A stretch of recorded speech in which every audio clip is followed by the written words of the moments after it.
ഇതാണോ നീ പറഞ്ഞ ടോക്സിക് കാമുകൻ? ഞെട്ടിയാ ഞാൻ ഞെട്ടീനെ, നീയും കൂടെ ഞെട്ടിക്കും. അതെ, എന്റെ എക്സ് കാമുകനാ. സോഹ ലക്ഷ്മി ആരാ? ലക്ഷ്മി കഴിക്കട്ടാ എന്തുവേ കടിക്കട്ടെ? മുറിക്കട്ടെ, ഞാൻ മുറിക്കട്ടെ. സോഹ പറ സോഹ, നീ ലക്ഷ്മിയായിട്ട് ചാറ്റ് ചെയ്യാറില്ലേ? നിനക്ക് നേരത്തെ സംശയമാണ്. നീ എന്റെ ഫോൺ ചെക്ക് ഇഷ്ടമുണ്ട്, ചെക്ക് ചെയ്യാന്ന് പറ. അന്നെങ്ങനെ ഞാൻ ചെക്ക് ചെയ്യട്ടെ. പ്രണയ ജീവിതത്തിൽ ആദ്യം വേണ്ട എന്താണെന്നറിയൂ? പ്രൈവസി. കറക്റ്റ്. അല്ല അത് നിനക്ക് തന്നെ അറിയാം. ഈ മണലൊക്കെ ഇറക്കിയത് ഈ മരുഭൂമിന്ന്. ഇന്നലെ എവിടെയാന്ന് ചോദിക്കരുത്. ഇന്നലെ രാത്രി നീ എവിടെ ആയിരുന്നു? ഞാൻ ദിവ്യയുടെ കൂടെ. ഇന്നലെ രാത്രി നീ ദിവ്യയുടെ കൂടില്ല. കാര്യം ഇന്നലെ രാത്രി ഞാനാണ് ദിവ്യയുടെ കൂടെ. നീ എന്തിന് സോന, നീ എന്തിനാ കൂടെ? എന്റെ പേരെന്തോ വാടിച്ചിട്ടേക്കെന്ന് ചോദിക്കും. സോന ജോസ് കൊട്ടിയം പുന്നം. എന്നാ പിന്നെ അഡ്രസ്സും കൂടെ എഴുതി വെച്ചൂടായിരുന്നു. ആ സോഹ സ്നേഹനെ അറിയോ?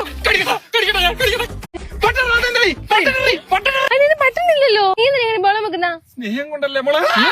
പിന്നെ എനിക്ക് വൈകിട്ട് ഒരു ഓൺലൈൻ മീറ്റിംഗ് ഉണ്ട്, ഫോൺ എടുക്കാൻ പറ്റത്തില്ല. ഓക്കെ, മീറ്റിംഗ് അല്ലടി, ഓഫ്ലൈൻ മീറ്റിംഗ്. ഏതോ ഹോട്ടൽ റൂമില്.